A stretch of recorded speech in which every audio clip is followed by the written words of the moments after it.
bu fekkee da nga am adversaire bu mel ni Hassan Nasrallah wala bu mel ni Khamenei pratiqué nga ko pendant 30 ans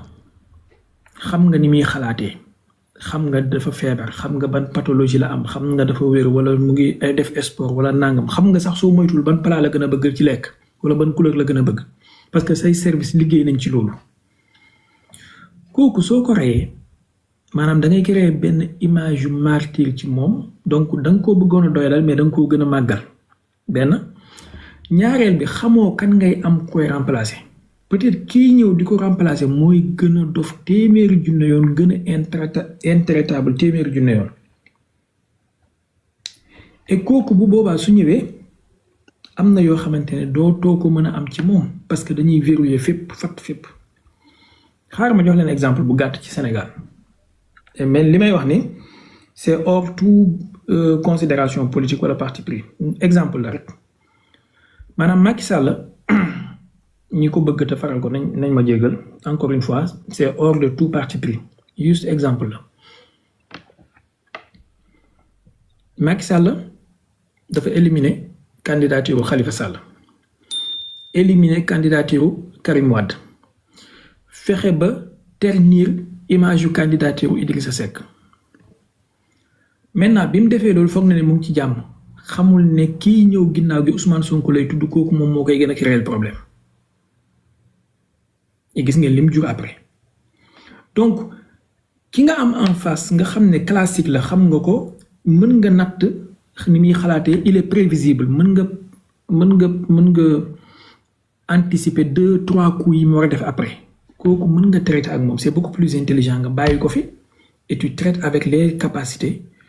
et tu signeras un accord avec lui éventuellement. Par contre, si tu éliminer que tu ne sauras pas à qui tu auras affaire. Peut-être qu'il sera beaucoup plus féroce et beaucoup plus intelligent et beaucoup plus intraitable pour créer le problème. Vous voyez, benen bi moy actuellement ray nga xamné un vieux de 86 ans 87 ans un malade bu amone cancer nangam ak nangam don xaar dé. Maintenant, qu'est-ce que tu as en retour? Tu as un jeune de 57 ans, bien important, bu am hargne ak envie de prendre sa revanche. Te xeyna dossier yi nga amone ci papam ak sa service yi espionnage biñ espionné won papam ak cellule dormante yi nga amone ki mënato ko am ci mom parce que il va tout verrouiller. Il va tout verrouiller. Vous voyez un peu? Par exemple, tay ci Russie, Poutine su bëggoon na rey Zelensky mën na ko rey bay na Chine wa Doha sans problème mais il n'a jamais visé fu Zelensky nekk sax pour rey ko jamais maanaam palais Kiev bi Poutine mosu fa envoyé missile même Oreshnik yi muy envoyé feneen la koy envoyé ci Dnipro wala ci Lviv mais mosu ko envoyé ci palais Zelensky bi pour lan mës nañ ko laaj xam nga lu mu tontu pour te dire façon xalaat bi ñoom orientaux et occidentaux yi ni ñi xalaté ni mu wutee Poutine daf ne Zelensky il nous arrange parce que c'est quelqu'un qui prend de mauvaises décisions pour son armée et son pays et là ça fait notre affaire donc au lieu nga diko ray di créer ben légende di créer ben martyr bayiko fa mu continuer di jël ay décisions wu dof décision bu mu jël muy gëna dégrader position am yow di la gëna avantager. Et la même chose itam loolu la waxoon ci diggante Donald Trump ak Joe Biden ci seen élection yi waroon am 2024 bi ñu ko laajee kan ngay faral mu ne Joe Biden journaliste bi foogoon ne Poutine il parlait de second degré mu ne ko non Joe Biden c'est un politicien classique boo xamante ne ancienne école bi la boo ko amee en face xam nga avec qui tu as affaire xam nga ni muy xalaatee mën nga anticiper ay décisions alors que Trump du wut politicien de métier. Et c'est quelqu'un de très fantasque, très volatile, très nangam. Manam mën na jël décision légui 30 minutes mu génnaat ci. Il sera imprévisible. Imprévisible. Donc motax ñom iranien yi léeg-léeg duñu favoriser di viser ay njit. Ndax tay ñun ñëpp en tant que julit ñu ngi suñu sañoon Netanyahu voilà. Xam ngeen lu ma wax mais boo ko fi jëlee kan mooy ñëw après moom ban décision lay jël après au moins kii xam nga ne dof la xam nga lim bëgg mën nga jouer avec xam nga ban système lay jouer 4-4-2 lay teg wala 4-3-3 mën nga teg loo contrer ma daaneel moo ne Pape Thiaw noonu la def bi muy gagné Maroc Walid Regragui dafa dem jàng système de jeu au Sénégal xam ne 4-3-3 la Sénégal di jouer mu ñëw teg lu contrer loolu Pape Thiaw bu ñu demee ba gis ne match bi tëju na mu def 3-5-2 jaxase foot affaire bi am voilà un peu l'imprévisibilité en fait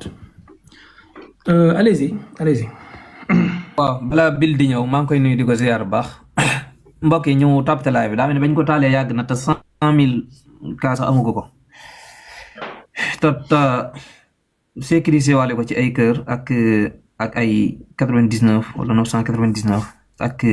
di mayewaale compte Cheikh Baye bi di ci mayewaale ay fleur loolu dana tax compte bi gën a baax gën a am kii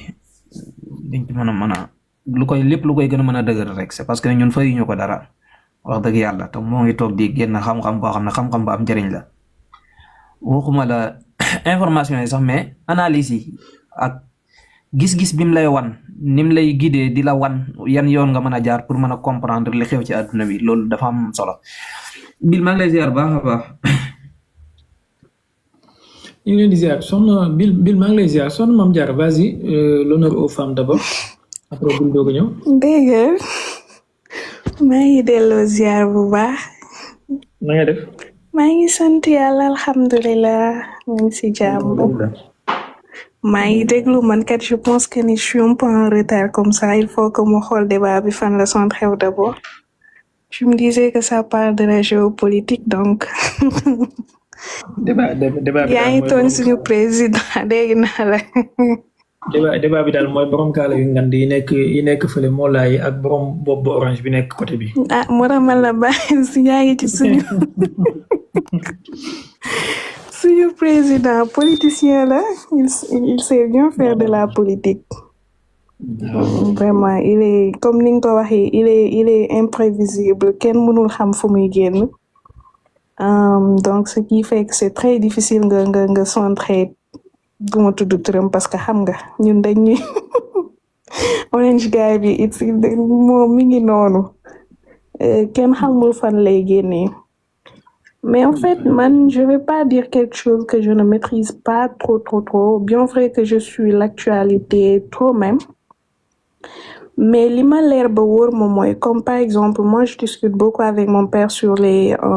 surtout ci guerru Iran bi ak lii mais je pense que il m'avait dit carrément l'autre jour que l'actuel celui qui remplacé qui dem mooy Ali Khamenei qui a remplacé mon père m'a dit qu'il va créer des problèmes parce que il a l'habitude de voyager en foofu Iran donc mu ne ma ce sera un peu difficile parce que d'abord les États-Unis ñoom bu ñu bëggee xam seen cible nan la ñuy def vu que am na koo xam ne wax naa ci ak moom il travaille à l'ONU nee na ma dañuy topp nit ki pendant des années comme tu le dis day nekk benn nit bu simple bu nga xamante si nii mën na nekk quelqu'un qui vient ici par exemple man dama ñëw dem benn dëkk je travaille dans les restaurants et comme ça je suis pas venue pour travailler je suis venue en tant que spy mooy spy it's like nuñ koy waxee mooy nit ñi nuñ koy waxee en français je pense que c'est espionner noonu la dañuy ñëw en tant que nit bi nga xam ne dañu jóg uniquement pour espionner te je pense que ki fi jógee noonu lañ ko def the fact that ñu jaay ko it's because dañ ko yàgg a topp sama pam nee ne dañuy ñëw ci sa dëkk di añandoog yow di reerandoog yow ente dañuy xam sa plan yi nga tëddal yëpp balaa ñu lay rey Amérique dinañ la topp pendant des années comme il avait fait avec le gars bi fi Obama nekkee woon ki ñu rey autant Obama mooy kii rek afghan boobu tem sonaloon leen rek fàtte naa tur bi day jàppale ma ci du Cheikhouna non afghan xawma Ben Laden en fait je pense que c'est Ben Laden dañ lay topp pendant des années pour xam ci li nga nekk et loolu nag mooy tax Amérique pour nga xeex ak moom c'est très difficile parce que dañu mën espionner nit loolu moom dañ ko mën dañu mën spionner nit déjà actuellement nii soo xoolee bëgguma wax fi may liggéeyee mais xam naa ni bëgg nañ génn si guerre bi et tout ça mais ce sera très difficile pour ñoom raison bi mooy ins bii nii amuñu benn Cheikh Baye baal ma de amuñu benn damay bañ a wax rek amuñu benn like amaguñ lu ñu xam ci waay ji fi nekk daal moo tax l'autre jour Trump est sorti pour dire que dañu bëgg guerre bi les gens disent que c'était pas légitime wax mais effectivement il l'a dit que ni dafa bëgg léegi pare nañ si nañ commencé waxtaan parce que xam na ni Iran jeexal na ay bal te loolu c'est pas vrai ins bi parce que il faut que Trump xam nga Amérique dañu muus daf ko wax uniquement pour nit ñi bàyyi mu sedd le temps que ñu jàng ki nga xamante si ni moo fi nekk indépendant que nit ñi ngi toog ne affaire bi jeex na ñu dóoraat c'est comme ça ce que Trump fait moom il est très futé en fait ils disent que non léegi guerre bi jeex na kaay leen ñu waxtaanul il veut prendre le temps de connaître sa cible pour demaat yónnee fa ay spy xam kii mooy kan pendant que nit ñi wax nañ ne affaire bi jeex na Trump dóoraat déjà fii ñëpp xam nañ loolu en tout cas ce qui travaille dans les administrations ak li concerne ay ONU ak yooyu noonu xam nañ ne Trump dafa dëgër bopp kenn mënalu ko dara déjà bi muy attaqué Congrès bi n'était pas d'accord il s'est réveillé un bon jour et il l'a fait personne ne s'attendait à ça kenn mënul woon xam ne Trump dina xëy attaqué parce que Congrès bi araftu nañ ko ba tey parce que guerre dafa am ay charte keroog maa ngi dégg ngay def benn débat je pense que les gens disent que troisième guerre mondiale dina am non les gens ne savent pas que ni guerre mondiale dafa am ay charte en fait c'est pas parce que tu te réveilles un bon jour et dis on déclare la guerre mondiale parce qu'il y a des pays am nañ missile yu nga xamante si nii fu ñu ko daal ñëppay dee comme par exemple le gars de Kim Jong-un si je me trompe pas kooku benn missile bu ko taaloon àdduna bi ñëppay faatu donc genre moo tax bu ñuy wax naan guerre mondiale man ce que je pense mooy guerre civile wala guerre géopolitique bi ñuy wax guerre nucléaire sax lay wax la guerre nucléaire c'est ça ce qui se passe actuellement dans le monde parce que personne ne veut être en arrière. Et nous savons tous que Iran, en ce qui concerne affaires nucléaires, ils font partie des meilleurs. Et qu'actuellement, déjà, ces missiles utilisés, ça ne date pas d'aujourd'hui. Je pense que c'était en 2014, si je me trompe pas. Ils utilisent nekkul sax missile yi nga xamante si nii dañ ko defar actuellement mais ça date de très longtemps donc loolu instant bi du arranger Amérique parce que am nañ new ki remplacer papam xamaguñ exactement the person they deal with they gotta know kan la ñuy dealal ba pare pour mën a attaquer donc actuellement guerre bi c'est en faveur des Iraniens. C'est en faveur des Iraniens. Je sais pas, mais Trump, il est futé encore une fois. Il ne va jamais lâcher. Il veut juste maîtriser sa cible. Pour attaquer encore. Non mais au moins Mame Diarra maa ngi lay jaajëfal wax dëgg yàlla wane nga ne nekk jigéen warulaa tee nga gëstu li àdduna bi di dox ak li xew ci àdduna bi ak fi nit ñi di xalaatee ak fi président yi di xalaatee yu mel noonu c'est extrêmement important sincèrement et je te conseille ce livre mën nga ko wut peut-être ça t'aidera un peu mu ngi tudd Vendre la guerre le complexe militaro-intellectuel. Après tu me l'envoies à travers Instagram wala kii comme ça ma xool ko inchallah. Inchallah. Ok dinañ ci déggoo inchallah. Inchallah mais continuer bu fekkee li nga doon wax daaneel ko continuer. Daaneel naa sax parce que dama bëgg a bàyyi nit ñi ñu wax mais li may wax rek mooy Amérique li tax ñu jafee xeexal lool la doo xam fu ñuy jógee comme li nga wax expliquer son par rapport à ce que Joe Biden il est classique Trump businessman la donc businessman kooku buy attaqué lu ko xel mi digal mu def en fait lu ko xel mi digal mu def noonu lay doxee nekkul ku nga xam ne oh damay déglu sama congress damay déglu sama vice président damay déglu ñii non he don't do that moom ni muy def mooy affaire bi arrangé na ko te Trump il ne calcule pas en fait c'est un fou dafa dof déjà fii ñëpp xamee nañ ko noonu moom il se dit que moi je n'ai rien à perdre je fais ce que je veux c'est mon dernier mandat je m'en fous je vais laisser le monde en chaos et après je m'en fous hein parce que moom lenn rek moo ko ñor les États-Unis d'abord nous le savons tous malgré tout nag côté boobu peut-être xaw na ci tane mais fii nee na Trump du xalaat day rocc rek jàmm bi lay wax du xalaat dafa con te billaay avant guerre bi am it was like soo xoolee ONU seen congrès yi da ngay xam ne gars yi mënuluñ dara Trump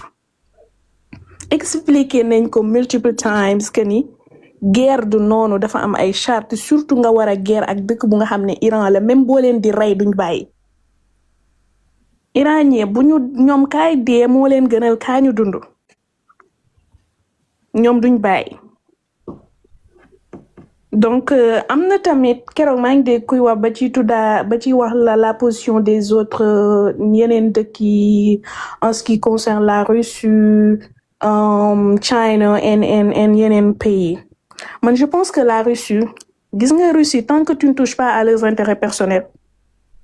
ils ne sortiront pas pour parler de duñu génn di wax Poutine il faut nga toucher ay intérêts personnels am pour mu génn déjà ñi ngi wax naan wax na ci guerre bi non il a juste dit que je pense que ni dafa wax ne mi ngi masawu nakarlu li xew daal mais il n'a pas pris de position et ce qui est très normal parce que moom am na déjà c'est de la politique en fait ce qui est normal tant que touché woo ay intérêts personnels am wala les intérêts de son pays he don't care yoonam nekku ci. Ceddo Mouride Sadikh maa ngi lay fay nuyoo bu baax di la ziar. donc je pense que ni les autres pays mi ngi noonu man damay arrêter sax amuñu tënkal ñu ko ci 2 minutes rek wala benn man kay damay bàyyi sax maanaam gis nga affaire bii nii guerre la bu nga xamante si nii c'est difficile à régler parce que guerre nucléaire moo mel noonu te dafay continuer c'est quelque chose bu nga xam ne tant que àdduna mi ngi dox du jeex parce que ku ci nekk da ngay xool tes propres intérêts Amérique du nekk fu ay intérêt nekkul xalaatu ko Amérique fu mu amul intérêt yoonam nekku fa la preuve y a des pays africains yow seen yoon nekku ci parce qu'ils n'ont pas d'intérêt gisoo dëkk bi ñu am intérêt Niger la xawma gisoo ni ñu def Boko Haram je l'ai regardé documentaire bi keroog c'est parce qu'ils ont leurs propres intérêts ci dëkk boobu Iran xam nañ ne seen production de nucléaire enrangé wu leen donc dinañ def le tout ba ñoom duñu nekk ci jàmm bon je sais pas en tout cas mi ngi noonu le monde est un peu fou actuellement. léegi bàyyi li ci des Cheikh Baye àggale la ko ci ay commentaire bu ko defee bil mën a ñëw. waaw baax na bàyyi Cheikh Baye maa ngi. yàlla xam na ko. waaye nag man moom ak lu man di xew moom yaa ma gënal jamaay moom. soxna Diarra yow ce qu'on va faire mooy dañuy am jour boo xamante ne ni géopolitique pour les femmes la ñuy def. voilà man damay modéré bu boobaa yow yaay wax. non man kay maa ngi sa ginnaaw xawma dara damay topp nii rek di regarder l'actualité xam nga. am na solo de macha allah maa ngi lay jaajëfal bu baax di kontaan trop ci kàddu yi di fay nuyoo sama sëriñ bi sama soppe bi sama xarit Seydou Nourou sama soppe xol di ko ñaanal yàlla gudd fan ak wér ak kaaraange Ceddo Mouride Sadikh sama xarit bopp maa ngi lay fay nuyoo bu baax sama soppe bi di la ziar di kontaan ci seen teewaay fii Ceddo Mouride yow war nañoo am benn live ci wàllu géopolitique depuis avant guerre bi tàmbali lañ ko prévoir woon et ba léegi amagul léegi nag comme missile yaa ngi taw drone yaa ngi kii il faut ñu jàpp benn jour ñu def benn duo boo xam ne suñ ci jugee maanaam duo bi suñ koy def soo moytuwul Jomo Kenyatta ak Achim Onenko dañuy toog seetaan ko au moins parce que xam nga yow man ak yow suñu duo du kii c'est pas du bas niveau quand même c'est high class la donc dinaa la kii ñu organiser loolu voilà bu ko defee au moins su koy 35 yi am Sénégal au moins ñu jéem a xool nuñ koy utiliser pour am ay Maam Jaara 44 ak ay Soxna Awa 56 ak ay Dada 68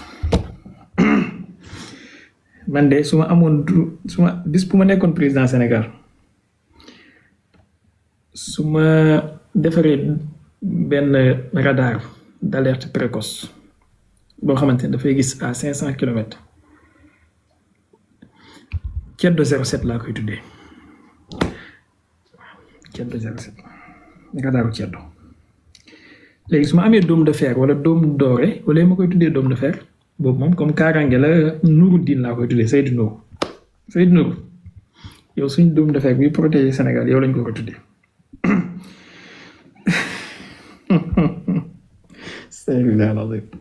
donc je sais pas ndax damaa war a commenter ci li Maam Jaara wax wala damaa war a bàyyi biir mu ñëw en tout cas y a plein de choses à dire ci li mu wax. nañ sóoraale temps bi rek après nga noté waale ko ñu ba noppee commencé